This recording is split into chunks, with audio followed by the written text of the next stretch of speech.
ద్వితీయోపదేశ కాండము 23వ అధ్యాయము 22వ వచనము. ఇది కూడా మొక్కుబడిని గురించే. జాగ్రత్తగా విందాము. But if you refrain from vowing you will not be guilty of sin. But if you refrain from vowing you will not be guilty of sin. నీవు మ్రొక్కుకొనని ఎడల నీ యందు ఆ పాపము ఉండదు. ముందు వీడియోలో మనం దేవునికి ఒక మాట ఇచ్చి లేదా మొక్కుబడి చేస్తే దాన్ని వెంటనే చెల్లించాలి, ఆ మొక్కు తీర్చుకోవాలి. లేకపోతే దేవుడు మన మీదకి శాపాన్ని రానిస్తారు.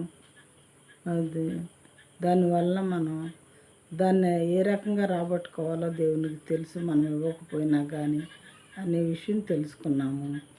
అయితే 22వ వచనంలో ఏమంటున్నాడంటే, మొక్కుకోకుండా ఉండటం బెస్ట్.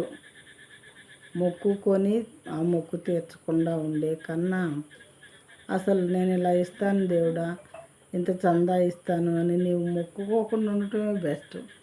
అప్పుడు పాపం అనేది నీ మీదకి రాదు. అంటే మొక్కుకొని మనం మొక్కు తీర్చకపోతే పాపం మనల్ని వెంటాడుద్ది, మన మీదకి వస్తుందనే కదా అర్థము.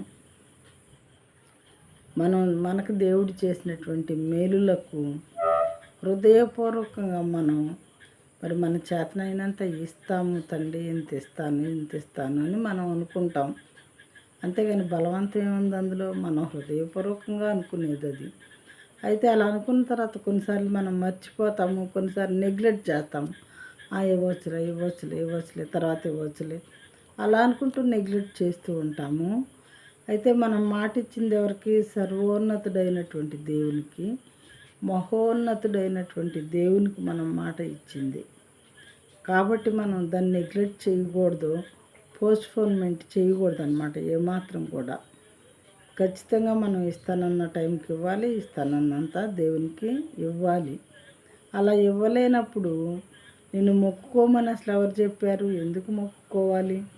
మొక్కుకోవటం ఎందుకు, పాపం కొని తెచ్చుకోవటం ఎందుకు అని దేవుడు చెప్తున్నారు. నువ్వు చేయగలిగితేనే చెయ్యి ఆ పని, లేకపోతే నిన్నెవరు అడగట్లేదు కదా. మనం ఇస్తే దేవుడు తింటారా ఏంటి?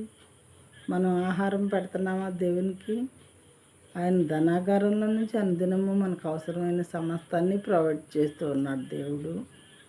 అలాంటప్పుడు మనం ఆయనకు మాట ఇవ్వటం ఎందుకు, దాన్ని ఫెయిల్ అవ్వటం ఎందుకు, పాపం కొని తెచ్చుకోవటం ఎందుకు అని ఈ వాక్యం యొక్క మీనింగ్. ప్రియమైన వారలారా, దేవునికి మనం మాటలు ఇచ్చుకునేటప్పుడు చాలా జాగ్రత్తగా ఉండాలని ఈ వాక్యం ద్వారా మనకు అర్థమవుతుంది.